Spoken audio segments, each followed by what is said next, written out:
Knock, knock. Who's there? Mr. Horace, open the door. We heard you had trouble with the neighbors. I want to come in and help you. Knock, knock. Who's there? Get out, get out, get out, get out! Short road, short road! There's some cops over there in the corner beating their shields over to your right. Take a look at that. It's kind of got a nice beat, good rhythm, something I could dance to. And here they come. We're going to go ahead and start walking now.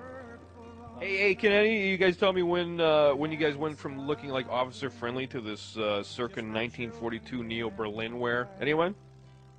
Anyone? I know I've seen these uniforms somewhere before. I'm just kidding you, fellas. You know, a lot of people may think that these changes took place after 9/11, but, you know, in reality, it's been happening over the last 25 years. If anything, our government just accelerated the process after September 11th. The Cato Institute, which, by the way, has no relationship to the Green Hornet, recently released a study called Overkill, the Rise of Paramilitary Police Raids in America. In it, they state that in 1997 alone, the Pentagon handed out 1.2 million pieces of military equipment to local police departments. They were sweet enough to even offer up bayonets to the LAPD. In Jasper, Florida, a city with a population of just under 2,000 people, and hasn't had a murder in 14 years, were given military-grade M16 machine guns. Isn't that awesome? The report goes on to say that in Wisconsin alone during the 1990s, local police departments were given nearly 100,000 pieces of military equipment valued at more than $18 million. Chicago just rolled out this beauty bought with Homeland Security funds. Exactly what do they think is going to happen where they're going to need something like this? There's also a rotating turret on top of the Bearcat to provide police cover. There are a total of 11 gun ports all around the vehicle. You'll be seeing these two pretty soon. They're called Active Denial System Weapons, or ADS. And what it is, it's like a microwave beam that shoots at its target and makes their skin feel like it's on fire. So look forward to that. The citizens of New York City were treated to this. This is a long-range acoustic device that they had at the 2004 Republican National Convention in New York City. And these are used for quote-unquote crowd control compliance and to influence behavior. You might have heard the term police state being bantered around quite a bit lately, and that means when a state in which the government exercises rigid and repressive controls over the social, economic, and political life of the population, especially by means of a secret police force which operates above the normal constraints found in a liberal democracy. Well, all I can say is thank God we don't have to worry about secret. You mean we have police that cover their faces and don't wear badges or have name tags that identify themselves in case they do something wrong and need to be held accountable?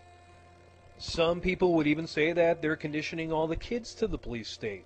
You know, think about it. If a generation is brought up with all of this around it, it lends itself to some sort of normalcy. Hey, and what could be more normal than this picture of armed riot police raiding a school in Michigan as part of a drill that none of the students were ever made aware of?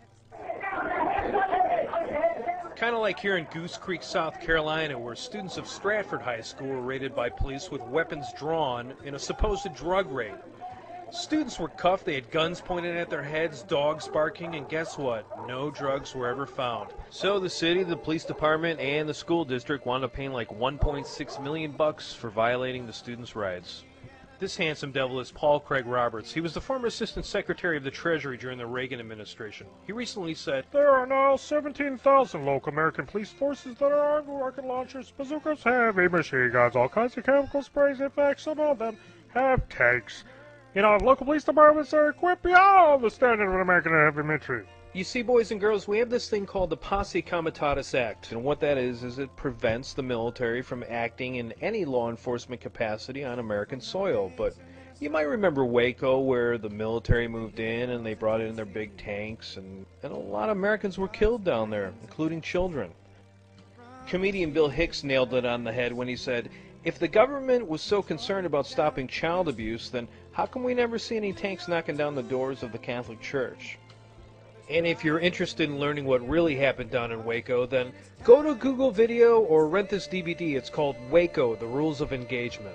You know, we're told that this is all part of the war on terrorism, but it seems like they're inciting terror more than fighting it.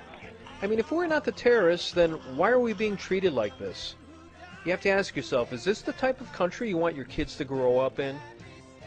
I say oligarchy, you say oligarchy. I say dictator, you say dick. Well, it's time to say something.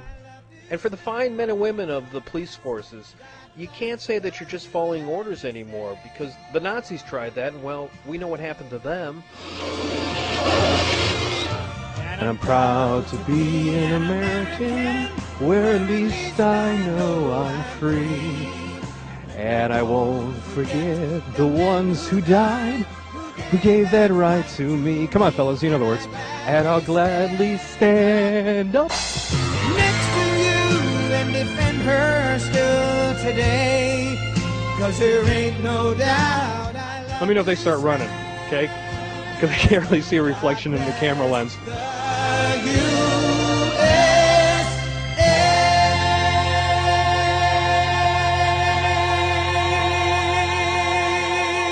Knock, knock.